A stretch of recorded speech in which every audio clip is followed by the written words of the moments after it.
and gentlemen, welcome back to another video of mine. I am absolutely delighted because today I will be sharing this chair right here with the one and only Shamit Manilal. But before I call him to actually sit next to me, I have to tell you something.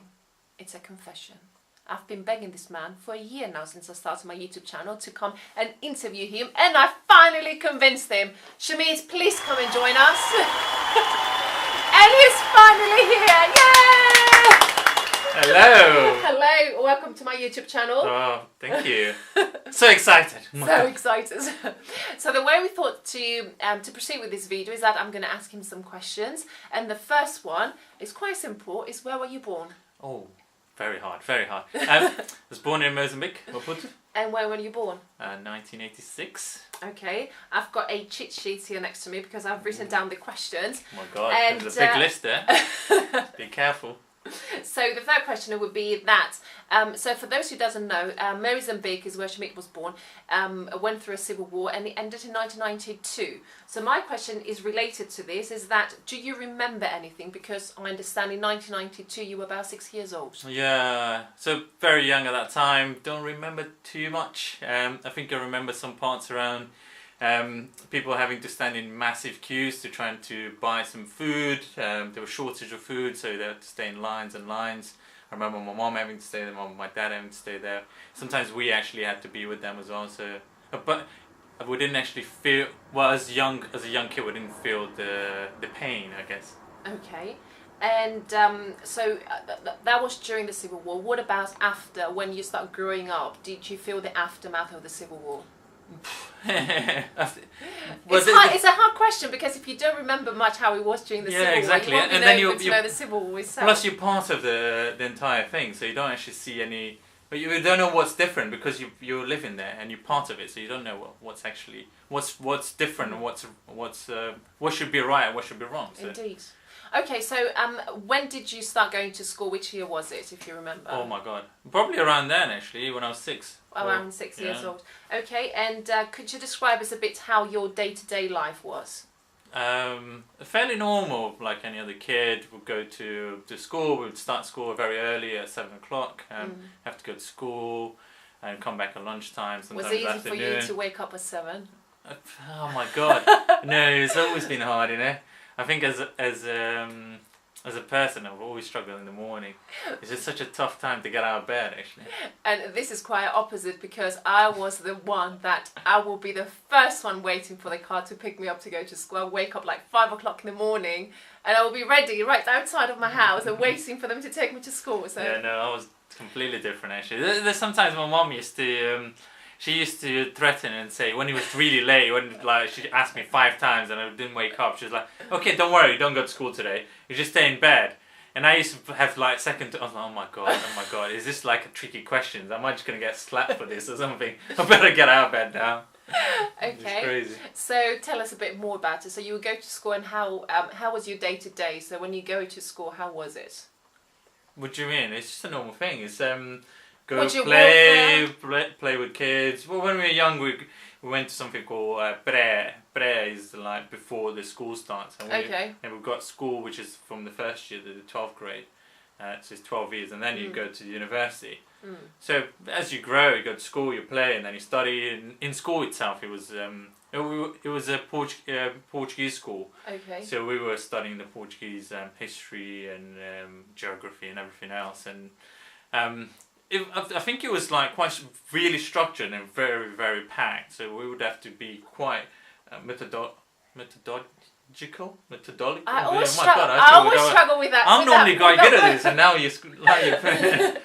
But okay.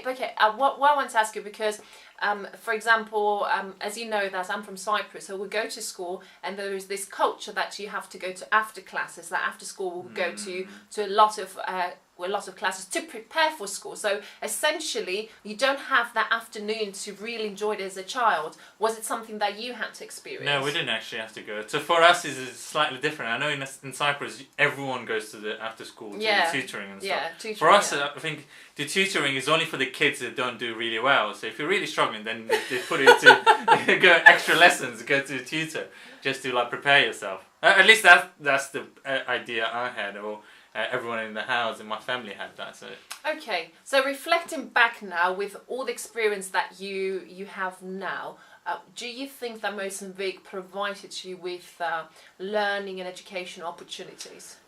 yeah, absolutely. I grew up there. I think my childhood was really good. The school I went to, my friends are like, we're still tight. I've got friends that we started the prayer, which is before school until now, that we're still in touch, which is amazing.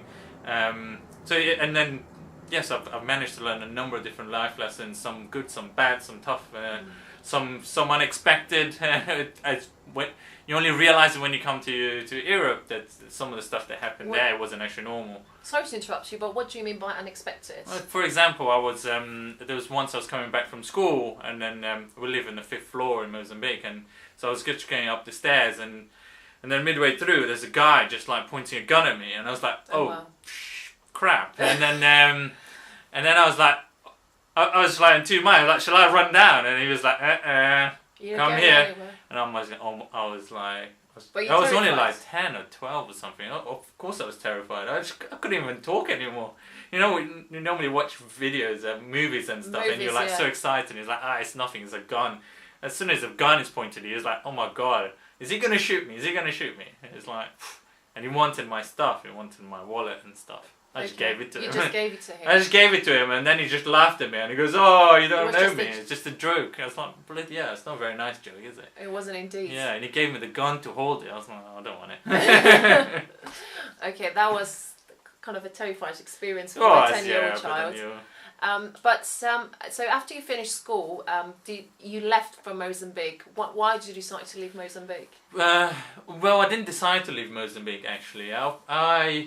So when we're studying, we prepare for exams at the end of school, and in the exams was to trying to get entrance to, or for me, was to trying to get entrance to the universities in Portugal, which are quite tough. Now, I had an unexpected result with the maths exam. So then I lost my hopes, and my parents actually didn't want me to go away. So they said, actually, we'll sort you out, we'll be fine. What, in Mozambique itself? In Mozambique itself, okay. Yeah. And they said, well, why don't you stay here and then you go to university there, because there's quite a lot of universities there and a lot of people study it, and it's not bad at all, actually. And that's in Maputo, the capital. In Maputo, yeah. So I had a gap between when school finished to when the university would start. So school finished in June, and then university was going to start in February. And I said, well, I'm 18 now, I want to get out, I want to go and travel, I want to see what's out there. And I've got 6 to 8 months to of a gap, so let me just go.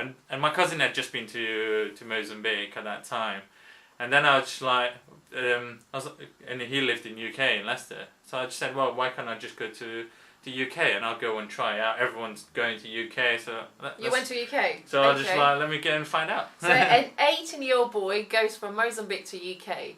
What did you do for that time? I think at the start I did what a touristy guy would do, isn't it? Just go around and enjoy and then stuff. But part of it was I only had a limited amount of money that my parents gave, and I had said I'll go and try and work and see how the working environment is and learn that and see what it's all about. And my cousins used to work in the factory, so and that's what everyone knew. They're like, oh, the life's going to be tough and you're going to have to work in the factory. I think my dad was happy at that time because he was saying, well, go out there and learn, because he started... Seize the opportunity. Well, it wasn't like seize the opportunity. I think he wanted us to learn a lesson, because he started working when he was 13 and he was like a normal dad. It's like, oh my God, when I was young, I used to be like 13 and start working. And you guys are like, you haven't done anything. I was like, okay, let me go and work. Okay, and where did you work? Where did I work? Well, my first job was in, I think it was a sandwich factory. No, it was a pie factory. A pie factory? I thought it was a... No, it was a salad factory, and then a sandwich factory, and then a pie factory. Yeah, I tried a number of factories, and then I went to a pizza factory. Oh, wow, I didn't even know that myself. So you went to 4 different factories? I think so. Okay. I did go to all those factories in my lifetime. So at the start, I think I went to the salad factory first, and then I went to the sandwich factory.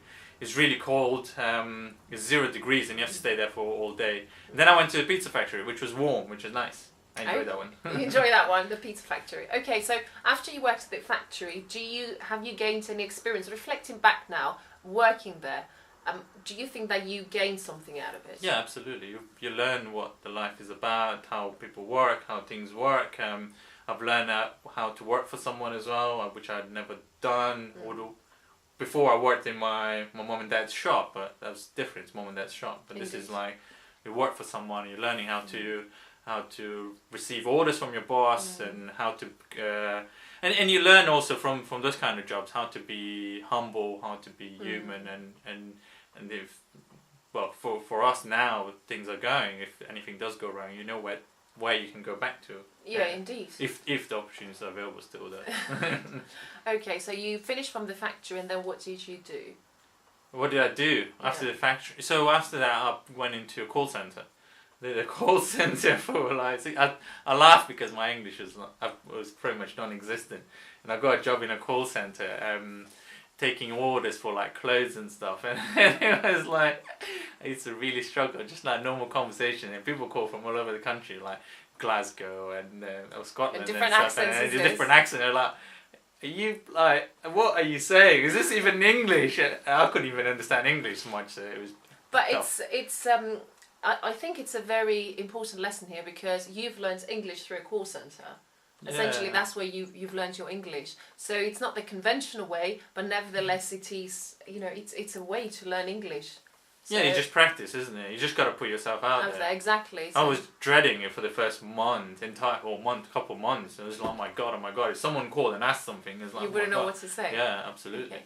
So I know that's so you went to a couple of jobs, and then you went to study in De Montfort University. Yeah. So what made you decide to leave the job where you've been earning an income and to go and study? Oh, I always wanted to study. That was my end goal. Yeah. I enjoyed the stuff around the business and IT, and I wanted to study more and learn a lot more. So I would always go to go study. Okay, what did you study? I don't know. Oh my god. Bloody hell. Business information system. It's just business and IT. Okay, fun facts here. I was never able to remember his degree. I keep forgetting. So was it business information technology? Systems. Oh my god. Even now. Okay. Disappointment. It's a difficult Ask me what you did. Mine is straightforward. I know it's it, isn't slow, it? do you know what I mean? There is nothing into I still know it, eh? So it's business information technology, business information system. They're different things, you know? Okay, I'm sorry. Publicly apologising to you. My god.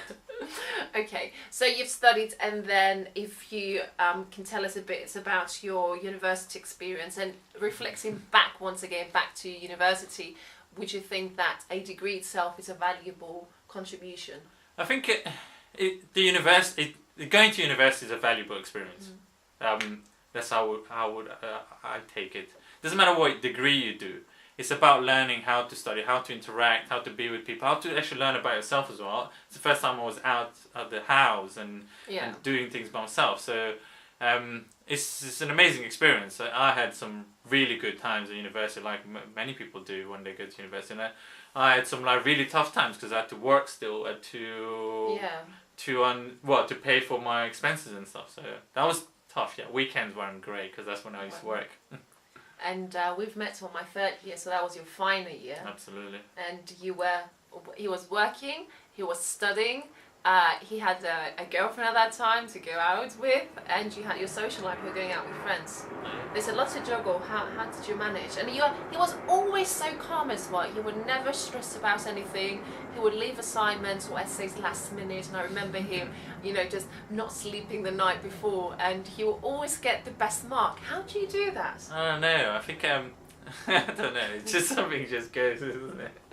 You don't plan that. You just like plan in advance. You get an assignment, but next time I'm gonna do it well in advance. But you get in there. I think to be honest, I'm thinking back now, I really enjoyed the subject that I was doing. This is the stuff I wanted to do, and as I went towards the final year, I enjoyed even more. I had been through a placement. I knew what I was talking about. I knew how it is in reality. And when I went to do the assignments or the exams or anything, I was actually using my experience and writing from my experience, which is amazing.